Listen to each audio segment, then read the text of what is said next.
श्री शिवाय नमस्तुभ्यम भक्तों, स्वागत है आपका पंडित प्रदीप मिश्रा के उपदेश में। आज मैं आपको बताने जा रही हूँ पंडित प्रदीप मिश्रा द्वारा बताए गए कुछ मुख्य उपाय, जिसमें पंडित प्रदीप मिश्रा जी ने बताया है कि अगर आप कुछ चढ़ाएं या न चढ़ाएं भगवान शिव को, देवों के देव अधिदेव महादेव को, पर एक बेलपत्र ऐसा है जिसे आप कुछ भी न चढ़ाएं पर एक बेलपत्र अवश्य चढ़ाएं। याद रहे कि बेलपत्र ना मिले, बेलपत्र पास में ना हो तो शिवलिंग पर जो बेलपत्र है उसी बेलपत्र को चढ़ाएं। एक बार धोने के बाद उस बेलपत्र को चढ़ाएं। ऐसा करने से आपकी सारी मनोकामनाएं पूर्ण होती हैं और आपके घर में, परिवार में या फिर आपके शरीर में कोई दुख दुविधा होती है वो खत्म होने लगती है।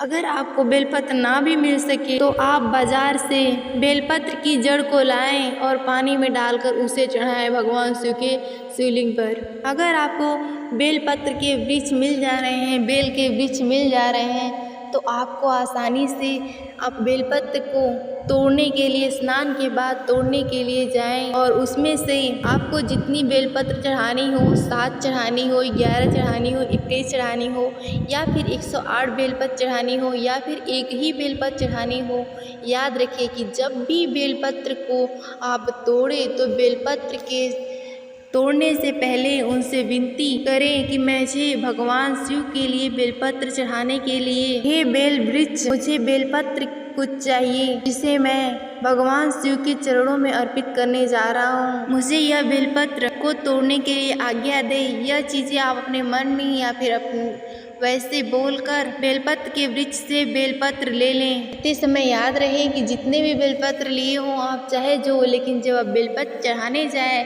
तो बेलपत्र में किसी भी प्रकार का छेद या फिर कोई गांठ नहीं होनी चाहिए और ना ही वह कहीं से कटी पिटी या फिर टूटी होनी चाहिए।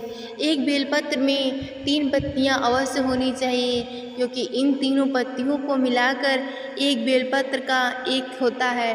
और याद ये भी रहे कि बेलपत्र में जो डंठी है वो डंठी पूरी होनी चाहिए, मतलब एक बेलपत्र में 3 पत्तियां और वो भी डंठी के साथ होनी चाहिए। बेलपत्र को लाने के बाद उसे अच्छे से धो लेना चाहिए और उसके बाद जब आप जल चढ़ाने जाएं शिवलिंग पर, तो शिवलिंग पर जब जल चढ़ाएं तो बेलपत्र को के डंठल को अपने मुख की दिशा की ओर से रखना चाहिए। और याद ये भी रहे कि अगर आप उसमें उसे घी या शहद में लगाकर उसे चढ़ा रहे हैं तो बेलपत्र को हमेशा से उसकी चिकनी तरफ से चढ़ाया जाता है, तो उसकी चिकनी भाग पर शहद या फिर घी लगाना चाहिए। ऐसा करने के बाद उसे शिवलिंग पर उत्तर दिशा की ओर अपना मुख करके और डंडी को आगे करके और उसके पत्ती की जो बीज वाली पत्ती है उसे अपने मुख की दिशा की ओर करके उसके नोक को उस तरफ करके चिकनी तरफ उसे चिपका देना चाहिए। और अगर जल के साथ है तो वैसे ही करना चाहिए कि जल देने के बाद या फिर जल देने के पहले बेलपत्र अवश्य चढ़ाएं। अगर आपको लंबे समय से बीमारी है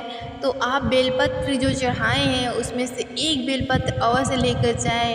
आप उसे तुरंत खा सकते हैं। अगर आप को तुरंत नहीं खा सकते तो उसे सुखवा कर, उसे पाउडर की तरह बनाकर उसे पानी में डाल के भी पी सकते हैं या फिर वैसे ही खा सकते हैं, जैसे आप किसी भी प्रकार की दवा को लेते हैं। बेलपत्र एक अपने आप में सबसे बड़ी दवा में से एक है। यह सारे रोगों को दूर करने का पूरा प्रयास करता है। बेलपत्र को खाने से, एक बेलपत्र प्रतिदिन खाने से 50 से 75% तक की बीमारियां खत्म हो जाती हैं। वैसे ही नहीं, भगवान शिव को, देवों के देव महादेव को बेलपत्र वैसे ही नहीं पवित्र और प्रिय है। इसमें 33-34 कोटि देवताओं का निवास भी है और उसमें सारी रोगों को मुक्त करने का गुण भी समाहित है।